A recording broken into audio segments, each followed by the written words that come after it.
I'm making a 4 foot tall beholder, and I want it displayed in front of the house. Like a Dungeons and And Dragons beholder. yes, like the whole family's doing this except for her. We're all going to paint it, and I want to display it. And she's like, no, that's grotesque. It should be hidden in the back. So, it's hard to be married to somebody who doesn't always appreciate great art and the genius that goes into creating it. Yeah. A beholder is just an amazing beast to try to conjure up in front of your house. I love it. Tranquility Base here. The Eagle has landed.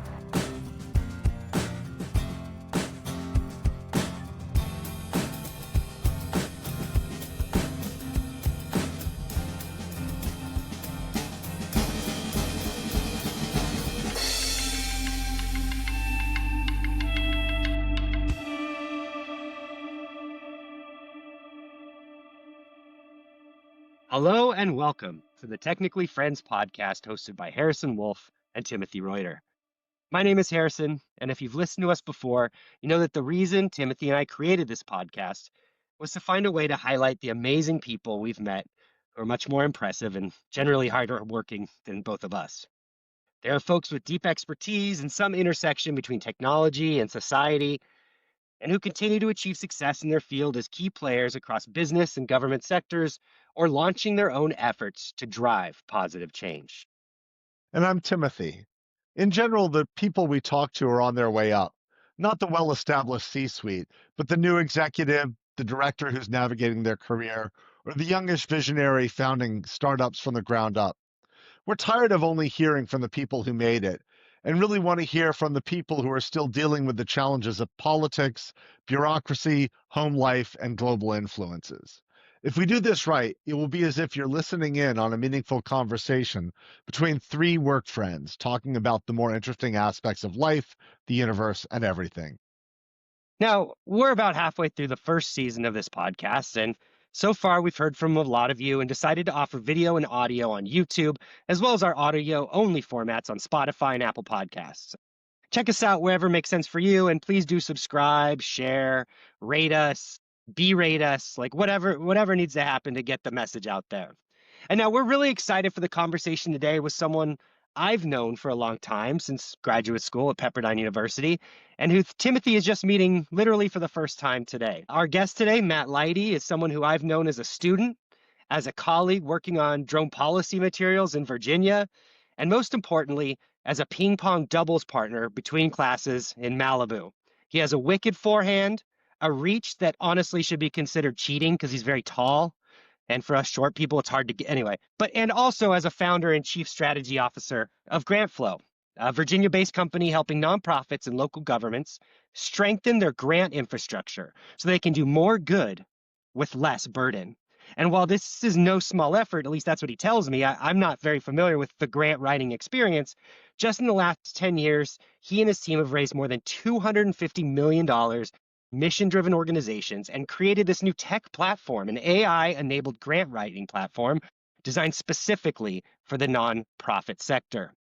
Before this, he worked at Virginia and California politics and health policy. He's run campaigns. He's at the intersection of public policy, funding, and community need, and somebody that I think continues to really try to do good in his work, which is someone Timothy and I would love to talk to any day of the week. So outside of work, Matt is also a musician. I heard him play in Santa Monica, I think, at an open mic night one time.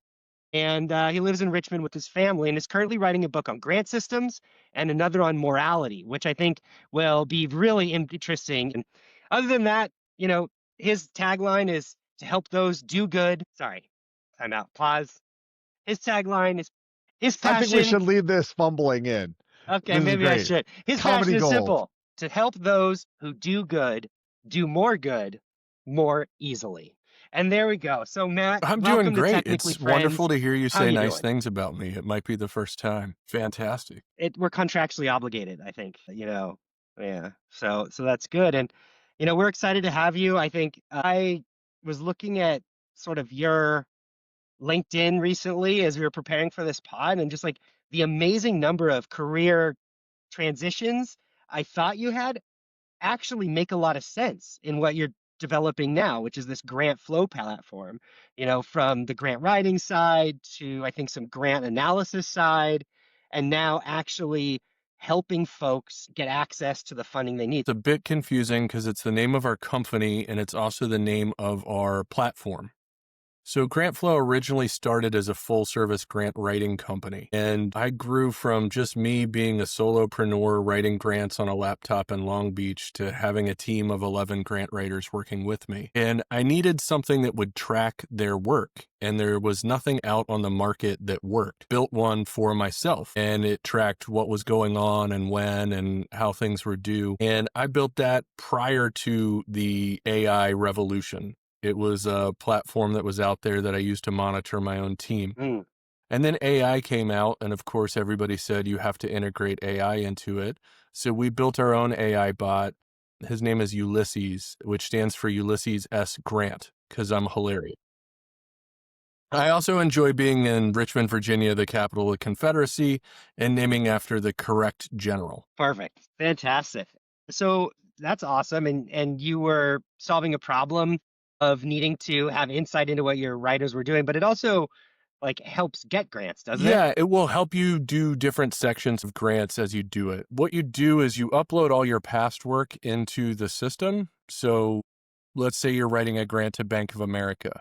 It saves all that information like a traditional CRM, but it also saves the documents associated with doing that grant. Mhm. And Ulysses can read all of your grants that you've ever written uploaded, but it will fetch them to you.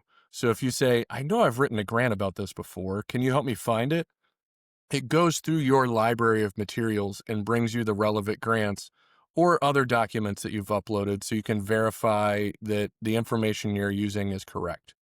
There's a lot of ad hoc questions that come up during grants. What's our EIN? What's the total staff size? What year were we incorporated? So it searches all that. So if you've ever done the work before, you don't have to redo it from scratch. One of the problems we're trying to solve for is that in nonprofits, they're very unstable. So the average grant writer lasts about 11 months within a nonprofit. And a director of development, the chief fundraiser, lasts on average 16 to 18 months. So there's a constant cycle of people coming in and out of an organization, and they lose sight of what is happening. They know this foundation has funded us, but why? And who do I talk to there? So it's about anchoring those relationships between the organizations and making sure that anybody stepping into that role, which people do quite frequently, will have the most relevant and up-to-date information at their fingertips to get started. Yeah, so I'd like to talk a little bit about AI and grant writing, both little picture and big picture. You mentioned that your platform is AI enabled. Does that mean that AI will actually sort of produce a grant document for you based on some prompts? How do you incorporate AI? It's not about learning new things from Okay. AI. The job of a grant writer is often synthesizing dozens of documents, let's say comprehensive economic development strategies, which counties put together, the governor's economic development plan, the RFP, et cetera, et cetera. Your job is to know that information, and you can use AI to help you synthesize that down. So the work that we do, precise is important, and it might say, you have 500 words to explain everything about yourself. That's a challenge when you're doing that as a grant writer. Now, I have about 15 years of doing it the hard way, just me and a blank sheet of paper. And I find that AI can help you do that concisely. But you have to yourself understand all of that information, or the AI will still make things up sometimes if you've used ChatGPT or Claude or whatever. So it's about making sure that you are in control of the AI itself and that it helps you find maybe a shorter or pithier way of saying something. But it's not intended to be just wholesale, hey, let me drop a grant in and it'll create it for you. Looks like AI, it smells like AI, and funders don't like it. But using AI as a tool to help you go through iterations and drafts, it can be very helpful. So when I use it, I'm using it to get to draft 37 a lot faster. rather than just drop it in and take whatever the AI gives to me. And do you think that AI sort of changes the balance of power in grant writing a little bit? I mean, you could imagine sort of it allows very small outfits to more rapidly produce things and compete with larger nonprofits in certain sectors. Or what do you think is the implication of this? And just, in the interest of transparency, I run a small nonprofit that looks at space policy, and I've used AI to help me write grants and ensure that my style is aligned with, what the government agency wanted the style to be. I don't know if you know that there's no actual definition for what a grant is. It's like vegetable. There's no actual definition of what a vegetable. There's shoots and leaves and stalks. So there's no definition of what a grant is, even though every year $1.5 trillion is transferred from point A to point B in the United States via a mechanism called a grant. Now, within there, the majority of that is federal dollars, and I'm sure you're probably going to ask me about that later. But in private and corporate dollars, it's about $150 billion a year in grants. Now, within that, there's a spectrum, right? So some are almost entirely relationally based. It's not about the quality of your application itself. It's about who you know, the old style. And on the other side, there's a metrics-based grant. Hey, they're looking for people who move certain digits. We're looking for people who are addressing affordable housing or education. And so this helps you fulfill the technical application part of the grant, and it frees you up to do more of the relationship building. Right now, a nonprofit might hire a development director who's in charge of raising the revenues, and you hire them because they're good in a room. They're good out in the community. They're good at the Chamber of Commerce event or this dinner or breakfast or whatever. And then you say, now 50% of the time, I want you to in your office with the door shut working on a grant application. You've just taken your best player and sidelined them. So either it's about working with us at GrantFlow, where we have grant writers who will actually do this work for you, or it's about giving you tools that help you minimize that 50% down to 30%, to 20%, so that you can be out doing the things that will have the biggest impact in terms of fundraising for your organization. I know you've spent a lot of time in higher education, right, in the academic world, and probably a lot of your clients, I would imagine, are like in that sort of academic space. Do you have a particular sort of love for working in academia? Are you like when you were going through and developing your own career, like what kept bringing you back to the academic world? Honestly, now most of my clients are just pure nonprofits. I would call them mostly social safety net organizations. So food banks and free clinics, education organizations, things like that. I think earlier on, I didn't know what to do.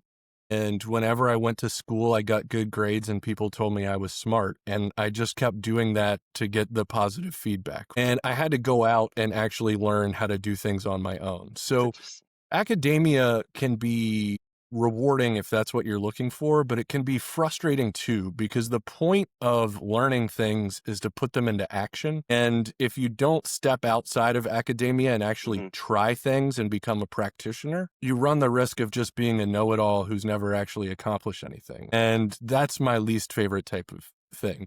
So I frequently find myself to be a practitioner with an academic background or kind of an academic who works in practice, right?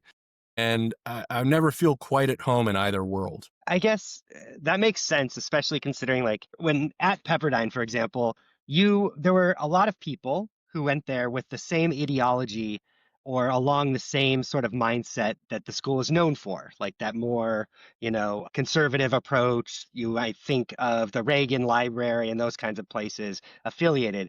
You weren't necessarily like that, and that didn't spell failure at Pepperdine. That actually like maybe even elevated you in our cohort because you could have those conversations and that was meaningful. Has any of that translated into the nonprofit space where, everyone is coming from a different background? Yeah, I went to Pepperdine sort of on a lark. I wrote an essay pretending like I was a conservative Republican, and I won the Faith, Family, and Freedom Scholarship to go there. And that's how I ended up going. It was surprising to them when I got there that I didn't know was that. a Yeah. liberal. What I found at Pepperdine was actually that I really liked it because I could talk and be myself, and that the professors there were kind of bored with just conservatives who thought conservative stuff, and they wanted sparring partners. So I remember the first day, I derailed Ted McAllister's class arguing with him about gay marriage, right? And it kind of derailed the entire class. And he called me that night at like 7:30, and I was like, oh crap, I'm going to be in a lot of trouble. And he asked me to be his research assistant, right?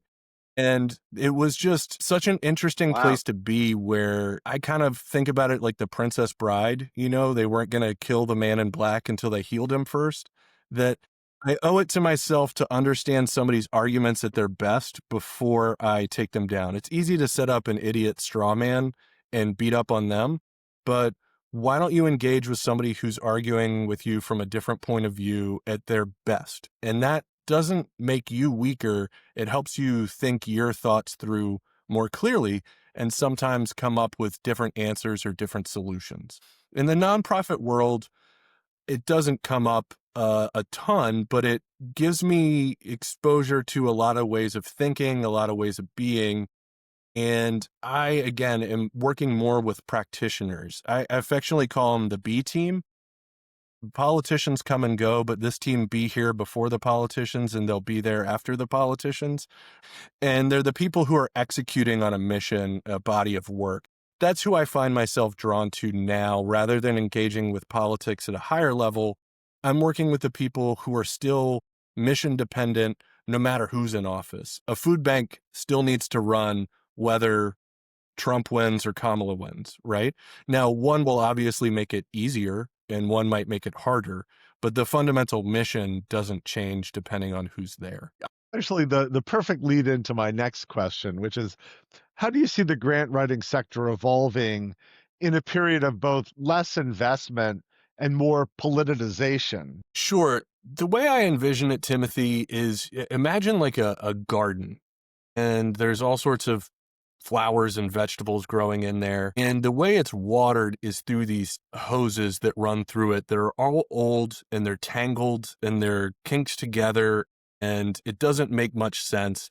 And there's leaks, and some of them are spraying out in weird directions and things like that. Now, I don't think anybody would argue that the way federal funding was put out before was optimal. But what the Trump administration did was simply turn off a few of those hoses. And the effects are being felt because of the way they all snake together, oddly in different sectors. So this might be a grant from HUD, but it has to do with STEM education. Could we have cleaned that up before? Yeah, might argue that we should have. But now we've certainly turned the dial off. Private funders can't keep pace because they're like watering cans that walk around and can just handle certain sections. So the impacts are going to be very broad, and I worry really deeply about the social safety net falling apart. In particular, free clinics and food banks are among my highest concerns from what I can see. Free clinics lost Medicaid recovery. Many of them lost what is called Ryan White, which is HIV prevention dollars were cut. And coupled with that, they're at an increased risk for ICE raids because they tend to serve whoever comes in. So they're very, not only scared, but they were already underfunded. Their funding has gone down, and they have more hoops to jump through.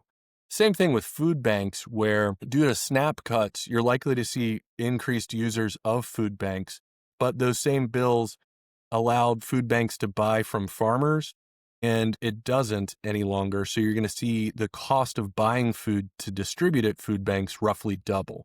At the same time, you're going to see increased usage.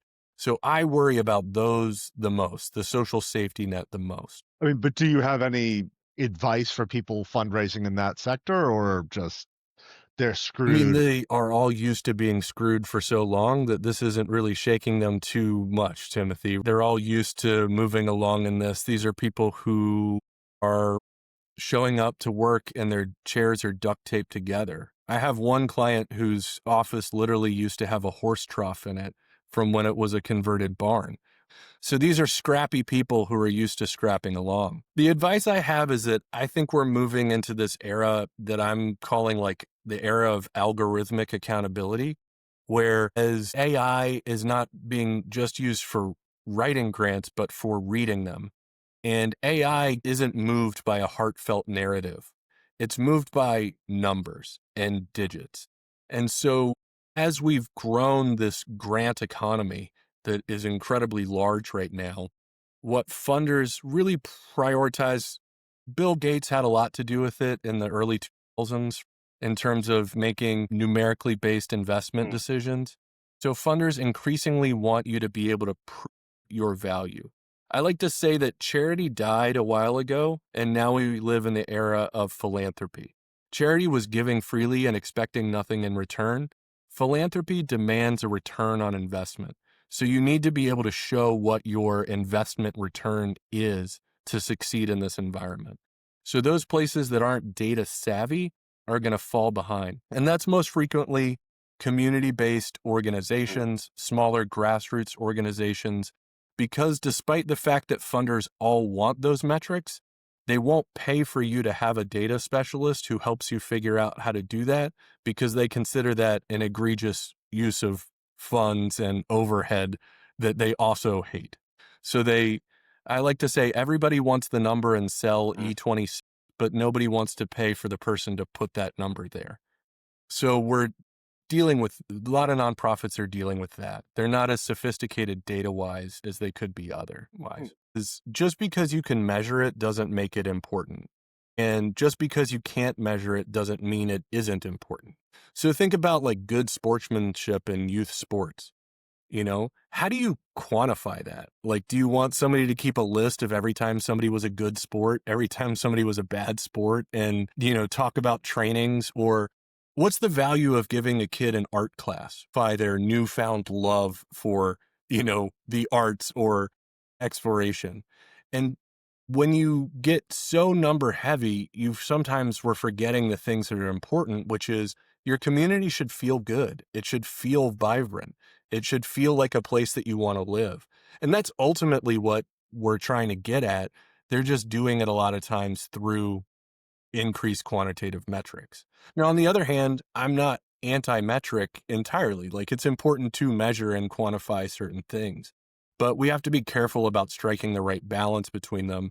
And I think we're overcorrecting really hard in terms of demanding metrics for every little thing to say that it's important. Yeah, that connects to one of the questions that I had for you, which is, do you have any thoughts on effective altruism and trying to do cost benefit analyses, maximizing lives saved per dollar? I mean, in some ways, your motto, helping those who do good do more good seems aligned with this concept. On the other hand, you're also somewhat critical here of algorithmic accountability. So, is effective altruism part of the ecosystem you swim in, or do you think that was a mistake that's sort of gone the way of the dodo with its taint associated with Sam Bankman-Fried? I have mixed feelings about all of it, Timothy. Having worked in it for so long, it's a lot dumber than you would ever imagine it to be. And a lot of effective altruism ends up funding your sister-in-law's nonprofit that she just started, that you think is going to do a real good job. How do we address it and change it? I don't know. I've spent my life with the seekers. So I find nonprofits that are good at what they do, and I try to help them do more. And that's where I've been.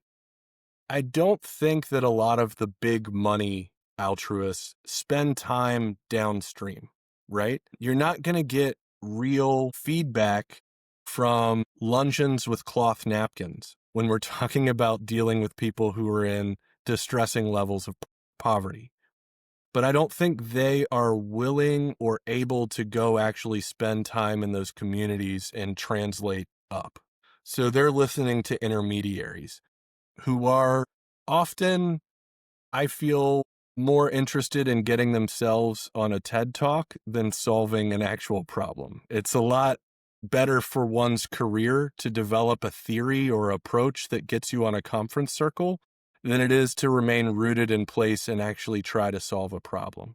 The incentives are all off there unless you find those people who are just deeply rooted and committed to that work. I'm always impressed by the clients that we have and their commitment to the work. There's no awards on their walls. There's no plaques. Nobody ever thanks them. Again, literally duct tape chairs and offices with horse troughs in them, but they show up every day. How do you connect those people to the bigger money? I don't know, because they're uncomfortable going there often, and the big money's uncomfortable coming down to meet them where they are. And I think there's a need for intermediaries. I have grown to have a large enough client base and work with enough nonprofits that one of the things I'm trying to do is say the things that an individual nonprofit can't say, because you can't criticize the hand that bites you. I think that's the exact phrase, right? Totally. But, they're unable to levy real criticisms because it might interrupt their funding. So I called this funder here in Richmond and I just said, hey, do you know you have the worst grant application in the entire city and that everybody talks behind your back about how stupid and complicated this thing is? And they had no idea because nobody had ever told them before, because there's no way for them to tell them without feeling threatened about losing their own dollars. How do we address that?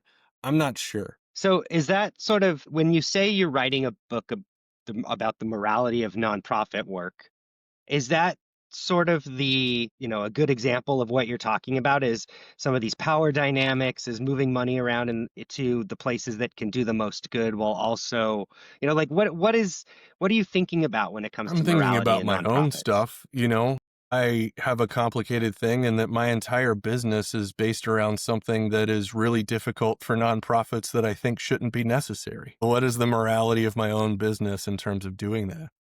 What is the difference between feeling good and doing good? That's something that Angela Hawken challenged us to in grad school. And it's really nice to make a big donation and get your name on something, and it feels really good.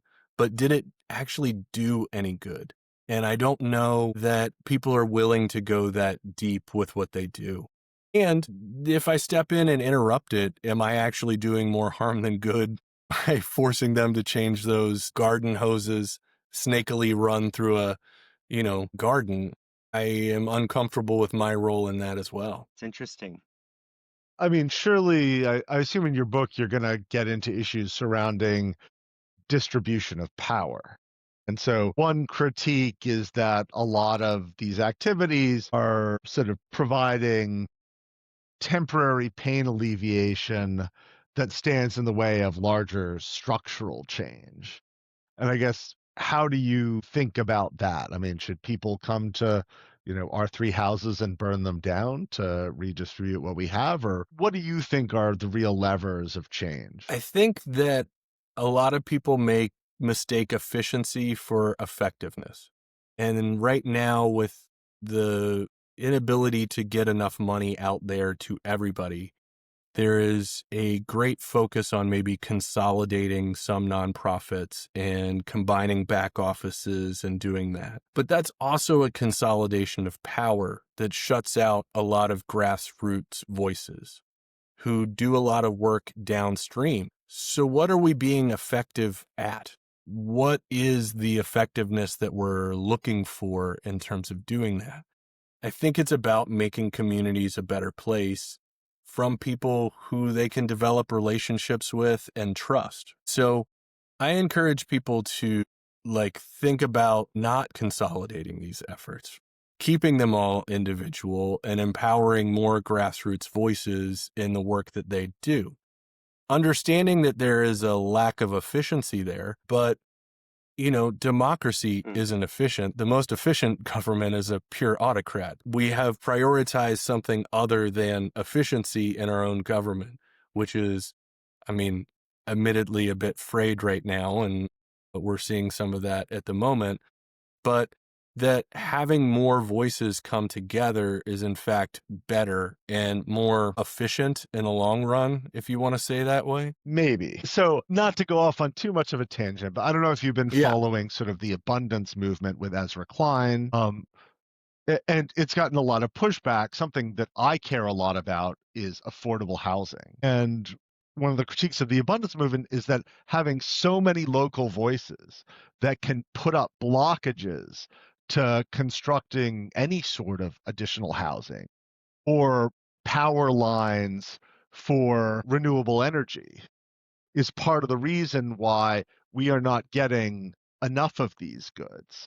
And while sort of progressives, and I consider myself in many ways aligned with progressives, very much focus on process and inclusiveness, that can often come at the expense of actually getting people affordable housing and actually delivering renewable energy. So how do you sort of think about that? Or do you think Ezra Klein is a neoliberal shill? No, I like it. I just think that I would hope that he and I would both agree that what we're talking about is real grassroots voices and not performative grassroots voices. And that a lot of these regulations and things that get in the way are just liberals performatively doing inclusion when they shouldn't. When we're talking about affordable housing, I tend to think about it as something here in Richmond. We're close to DC, and it frequently becomes a launching pad for future careers. We need more elected officials who want to do the job that we hired them for in the first place, as opposed to who are running for this office as a stepping stone to another office, right? To stay rooted and do those things. And if you're really listening to your own community, they want affordable housing too.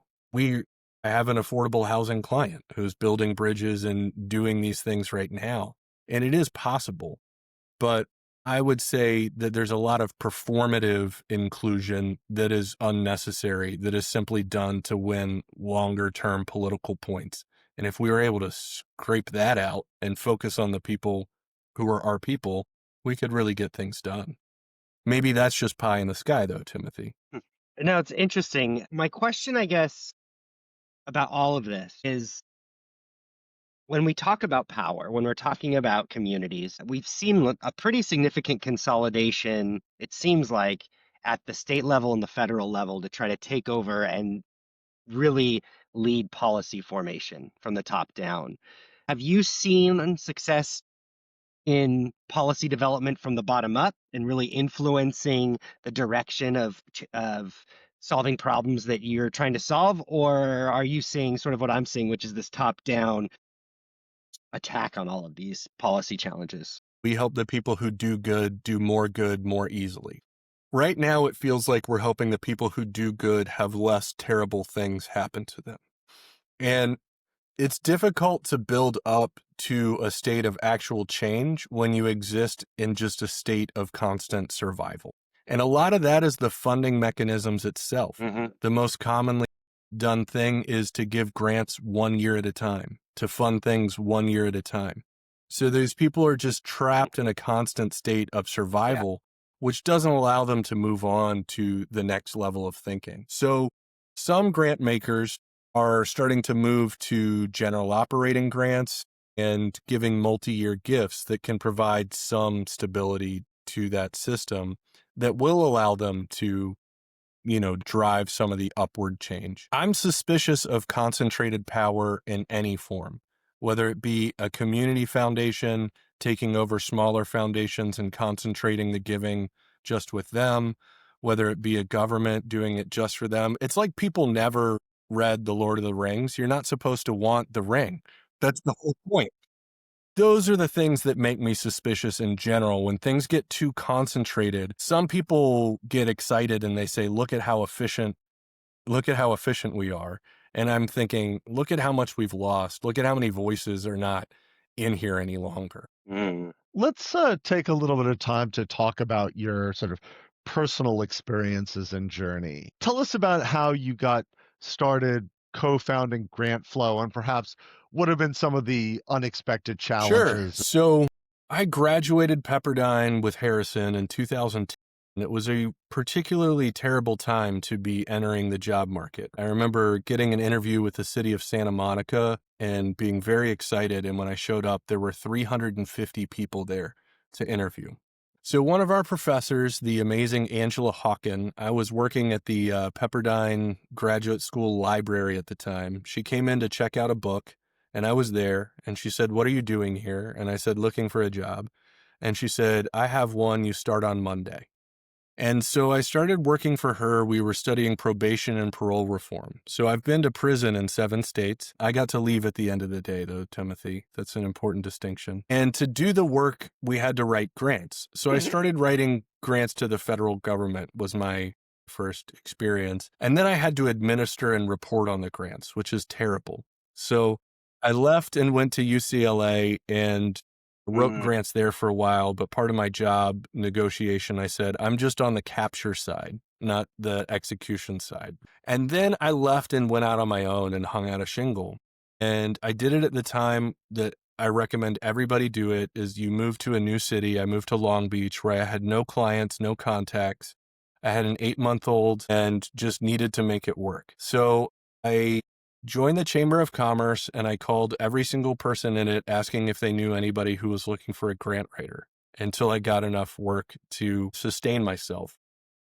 And from then, it was just a matter of, I believed that if I did good work, my name would get out there, and it did. And I continued to grow. That's really how I got into it, was just sheer force of will. And I remember I used to work 8 to 5 getting work, and then I'd have dinner with my wife and my son, and then I'd do the work from about 9 to 2 in the morning and then repeat. And that was about 2 years of that, getting things going. Well, I mean, recessions are often a motivator to entrepreneurship, and that's inspiring to hear how that It's played out funny for because I you never in a thought of myself as socially an oriented way. entrepreneur. And in fact, I absolutely hated that title. There's something still about it when I hear entrepreneur that I find it disgusting.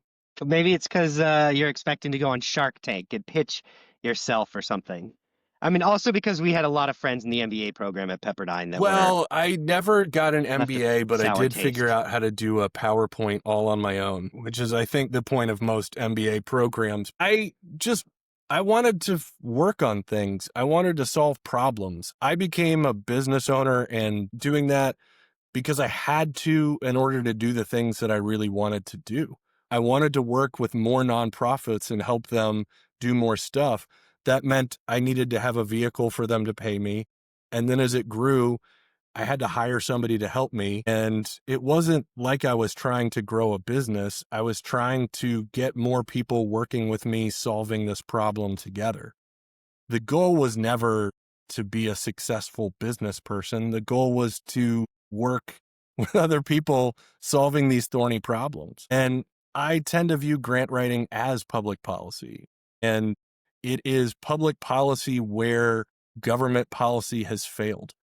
Most of my clients exist at the end of where government relief falls off. They're there to fill the gaps.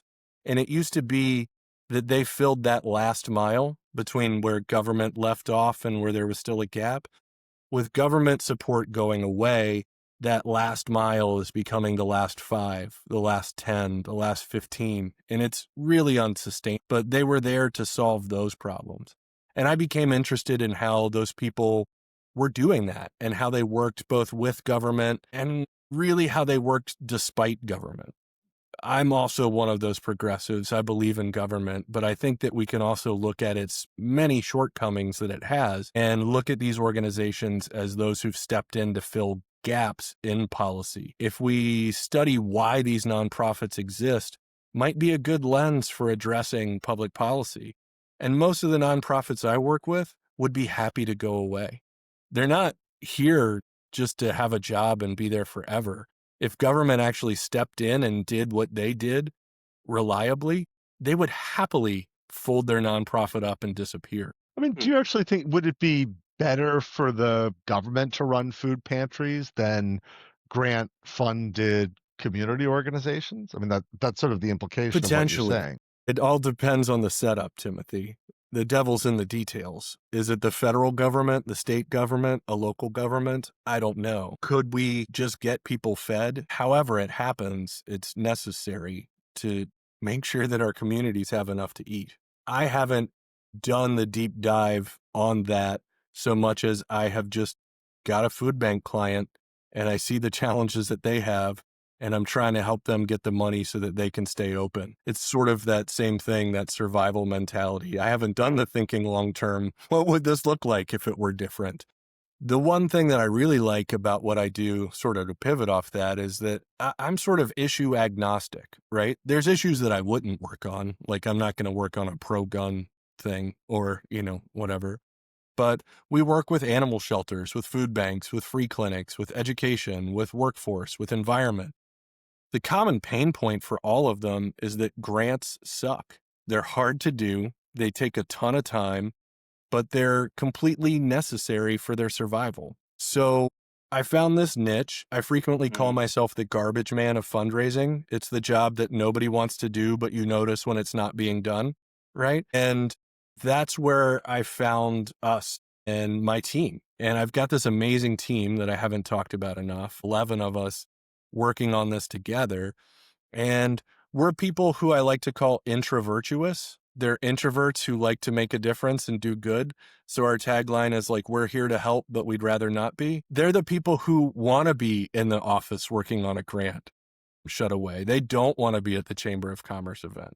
This is how we feel like we can use our skills to make a difference in the world and feel good about it. And we get to work with people across all sorts of issue areas. And it's like getting paid to learn about all these things, to figure out how affordable housing works in Kansas City or what's going on with workforce development in Tacoma, Washington, right? It's really interesting. It's really fascinating. And all of them, they're there to address a really meaningful problem that we can prove statistically and help them move the needle in some way on it. I wish that we were moving the needle forward more often than we are right now, but it seems like we're just keeping things afloat, right? Our boat is sinking and we're just patching holes at the moment. I'd like to start getting somewhere. I felt like we were slowly, but these recent changes at the federal level have really set a lot of the system back. Yeah. Awesome. Yeah, you That's not say awesome, weird but I things like that appreciate your all the answer. time. So like writing a grant and you're like, how many of these veterans are disabled? And they're like, all of them. And you're like, that's great. That's not great, but it's for the purposes of the That's grant. awesome. For the Yeah. purposes of the grant, this I'm is glad we have an there. answer. So, when I see things, when I see high poverty, high crime, low education, that's where I'm like looking for. That's where I want to be, because that's the place where we can make the biggest difference. So business turns away from that. We turn right into that because that's where I think we can have the most effect. You might actually be surprised by how much the similarity there is to like the engineering world and the tech world, where they say, look for the biggest problem you can possibly try to solve and solve that one first. Don't look at the other thing, the 80% solution, not the 20% problem. And it's sort of, you're looking at how can we create the most good where the people are having the greatest problem. It's very similar in my mind. And I don't know, I appreciate the way you're thinking about that. Well, look, I know we've been talking now for almost an hour. I guess I have a couple more just questions for you personally. Like, you have a growing family. I have 2, and we're not planning to grow it anymore. Okay, yeah. So maybe not a growing family, Yeah. but a family that is growing upwards. They're getting bigger. And, you mentioned you had, I think, an Yeah. 8-month-old when you sort of struck out on your own. How has that influenced like your risk tolerance? Like, have you been investing your time and energy only when you thought you absolutely had to and survive, like you kind of in the beginning? Or is it now you're able to pick and choose the direction that your career is taking you, and developing like this AI I platform? think I must just have a weirdly high risk tolerance because I did that when he was 8 months old and I really needed to make it work. And then when things were working, I took my life savings and put it into building this AI platform, the CRM grant flow platform, which was another huge risk. I don't know. I know that I'm smart and that I work hard and it's going to be fine. This is maybe some white man hubris, but it's earned over the years that I know Mhm. that I'd rather go down swinging on this than not, right? Like, I think I can make a real difference here, and I want to just keep doing this for as long as I can until I can't do it anymore. I do think about them all the time, and it's actually something that ties back neatly. It's Pepperdine that sort of like runs the undercurrent through all of that, and it's Alexis de Tocqueville. It's self-interest rightly understood. I'm better off when my community is doing well. So serve your community and make your community work Mhm. well, and that's better for me. It is in my best interest to live in a thriving community. It's better for me, it's better for my family, and so that's sort of how I think about it. And do you play pickleball? I just picked it up, and I've still got that forehand right down the line, Nice. man. That pickleball Me too. forehand right there. Yeah. And if you get into the kitchen, you're tall, so you can reach. Yeah, I'm sure yeah, you're I'm no, sure I you're haven't good done a in the doubles front as well. pickleball, but if you and I meet up, I'm sure we would dominate everybody. Next time I'm at Langley, I'll stop by and we can do that. Well, this has been a great conversation. I'm really glad that, Matt and Timothy, you got to talk. I think, if we all were having a beer somewhere, it would be a fun evening. And one thing we always ask is whether or not you'd consider us technically friends now. And over the years, certainly we're technically friends. Timothy, you guys just met. I don't know. You guys are It's maybe a just little early. We've actually, I think now almost had one person who really paused on this question and it wasn't clear where they I were going think to we're go. technically friends, Timothy, you know? I'll embrace it. I'll embrace it. I mean, maybe we're even better friends than Harrison. Harrison's always saying things Yeah, like he's happy exactly. about disabled veterans. So, I say different weird things, Exactly. but I don't say stupid stuff like that. perfect. Yeah, and I think that's a great place to end it. Timothy, you've got a kid in your background, so I'm sure you're in demand. And thanks so much, Matt, for making time today. I look All forward to right. sharing this with Take care, everybody and guys. Thanks for having a beer having me. sometime. Cheers. Great talking to you. And that wraps up today's conversation with Matt Leighty and Timothy Reuter and myself. I think we touched on some really interesting thoughts. If you have any comments or questions, if you want to follow up with Matt Leighty directly, please reach out to us. And if you made it this far, like, subscribe, and share. We hope to get the word out. And if you think that you'd be a great guest on our podcast, please reach out. We're always looking for interesting folks to highlight in their careers and talk about the world as it exists today. To all my government colleagues, good luck. If there's anything we can do to help during this time that you're furloughed or the time is off, again, please reach out. Thanks again. Bye.